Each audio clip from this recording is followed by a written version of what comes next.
In celebration of my main channel, Cat of Diamonds, and its first year anniversary on YouTube, I went to see John Green and David Levy on their book tour for Will Grayson and Will Grayson, and their tour stop in Colorado was in Boulder. So anyways, they did a Q&A section, and it's too long for my main channel, and I wanted to give it to you all here. Here's one part of the Q&A from that book tour. Links to all the other videos are going to be in the description. I hope you enjoy it. Onomatopoeia. I was waiting. I just wanted you to do it for a little while longer. That's my answer. Yeah. Do you have an answer? And that's the one I like to say the most. I'm a huge fan of breaks. Like I like some white space. Yeah, I like some white space. Like especially the line break or the section break or the chapter break, and using those as forms of punctuation. That's something that I wasn't as aware of when I wrote my first book, and then my second book, Realm Possibility, is in verse, and which I never thought I would write a novel in verse at all. But I was actually editing. I haven't established, you did mention, I'm an editor by day, and so I was working on a lot of books with poets, and sort of working on their books made me think, oh, line breaks are kind of an interesting thing to use. And the first sentence I wrote in that book, I was not intending to write it in verse, and halfway through the sentence I hit return. I was like, oh, this is interesting, let's go with this.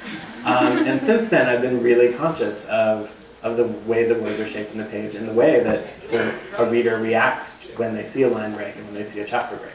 And I use that a lot in editing as well as in my work. So that, I mean, onomatopoeia is awesome, but I think that's the one that I'm just fascinated by. It's not awesome so much as it's like... Wah, wah, wah. I was sitting in my mother-in-law's basement in maybe 2006, and I was writing, and I wrote the words, Tiny Cooper is not the world's largest person, he's not the world's gayest person, and etc.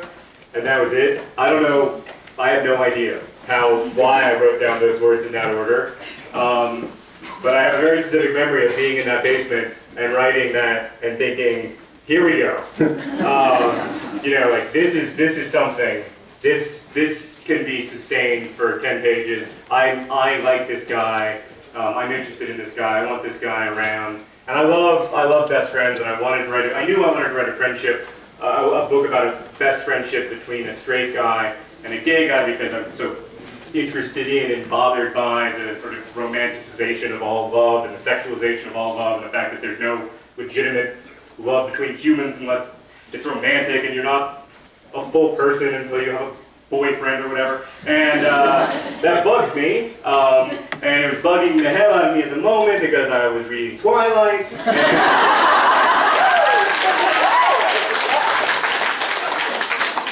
And no, that's not a joke.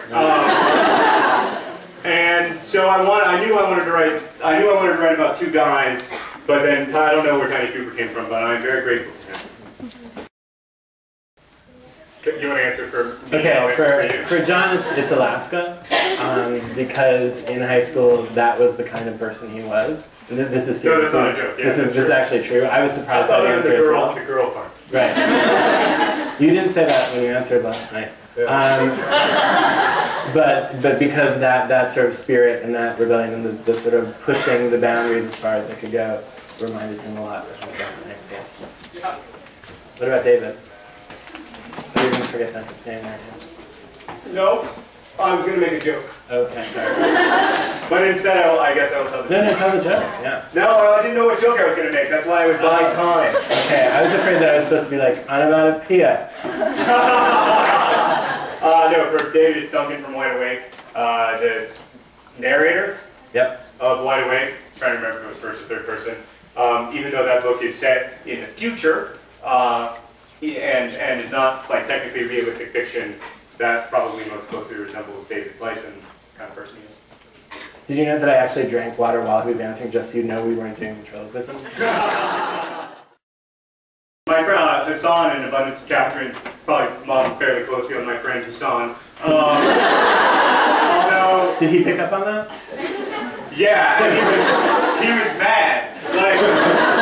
Hassan is probably the most likable guy I've ever written, right? He's funny, charming, garrulous, and he finished the book, and he closed it, and he walked into my room. We were living together in the same house at the time, and he closed the door behind him. I knew it was a bad sign.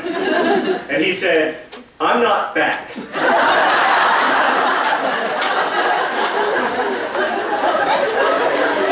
And I said, "Well, you're not thin." And that made it all better, I'm sure. You've been getting a lot of Legos. I have been getting a lot of Legos. Can I tell you a funny story, though? Tell me a funny story, yeah. When I go on tour, I get a lot of t-shirts from nerd fighters, traditionally. So when I was packing a few days ago, I said to myself, I do not want to have to check a bag because we're going to go from airport to airport to airport. So, being Mr. Smarty Pants, I decided two things. First, I'm only going to bring 4 t-shirts because I'm going to get a lot of shirts on tour for free. And second, that I would not pack a coat because I had checked the weather and I would be just fine. Wrong on both counts. But he got a really nice hoodie. So I had to buy a hoodie at American Apparel, and I feel so styling in it. You are styling in it. I found myself walking differently yesterday. You know? I saw people turning. I really did. Well, when I was a kid, I didn't have any friends. Oh wait, let me get my violin. When I was a little kid, you know, I didn't have any friends, but there were all these people I liked. Like all these kids in my school, particularly in elementary school, these people I liked. Like I really liked Kelsey Durkin. I wanted to be friends with her. I wanted us to hang out. I wanted us to like go to the park after school together and for our parents to be friends, but they totally weren't. No one would be friends with my parents. But I feel worse for them, really. They were adults. But it really sucked for them. So no, so what I would do is all the time I would imagine having a conversation with Kelsey Durkin.